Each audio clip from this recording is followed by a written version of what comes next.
ಶಿವಾನಿ ಇವಳು ಯಾಕೆ ಫೋನ್ ಮಾಡ್ತಾ ಇದ್ದಾಳೆ? ಛೇ, ಮೇಡಮ್ ಇನ್ನೂ ಒಳಗಡೆಗೆ ಬಂದಿಲ್ಲ, ಆಗಲೇ ಕಾಲ್ ಮಾಡ್ತಾ ಇದ್ದಾಳೆ. ಅಮ್ಮ ಮಗಳು ಒಟ್ಟಿಗೆ ಇಡೋದಕ್ಕೆ ಬಿಡೋದೇ ಇಲ್ಲ ಅಂತಾಳೆ. ಹಲೋ ಹಲೋ, ಯಾರು ಮಾತಾಡ್ತಿರೋದು? ನಾನು ಅಜ್ಜಿ ಮಾತಾಡ್ತಾ ಇರೋದು. ಅಜ್ಜಿನಾ? ಯಾವ ಅಜ್ಜಿ? ಯಾವ ಅಜ್ಜಿ ಅಂದರೆ ರಾಣಿ ಅಜ್ಜಿ.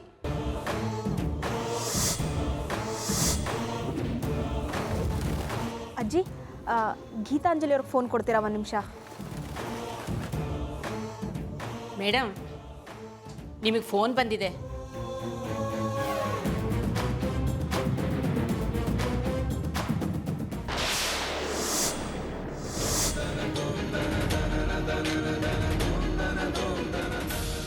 ಶಿವಾನಿ ಫೋನ್. ನೀವು ಮಾತಾಡಿದ್ರಮ್ಮ? ಹೌದು ಮೇಡಮ್.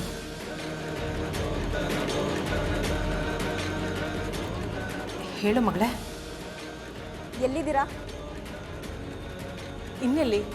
ಆಫೀಸಲ್ಲೇ ಇದ್ದೀನಿ. ಓ, ನಿಮ್ಮ ಆಫೀಸ್ನಲ್ಲಿ ರಾಣಿ ಅಜ್ಜಿನೂ ಕೆಲಸ ಮಾಡ್ತಾರಾ? ಅದು ಶಿವಾನಿ.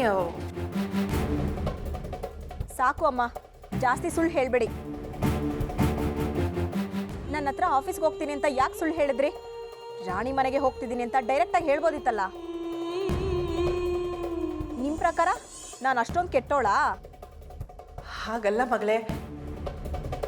ನೀವು ರಾಣಿ ಮನೆಗೆ ಹೋಗ್ತೀನಿ ಅಂದಿದ್ರೆ ನಾನೇನು ಬೇಜಾರು ಮಾಡ್ಕೋತಿರ್ಲಿಲ್ಲ. ರಾಣಿ ಈಗಿರೋ ಪರಿಸ್ಥಿತಿನಲ್ಲಿ ನೀವು ಅವಳಿಗೆ ಸಹಾಯ ಮಾಡ್ತೀನಿ ಅಂದಿದ್ರೆ ನನಗೆ ಖಂಡಿತ ಖುಷಿ ಆಗ್ತಿತ್ತು.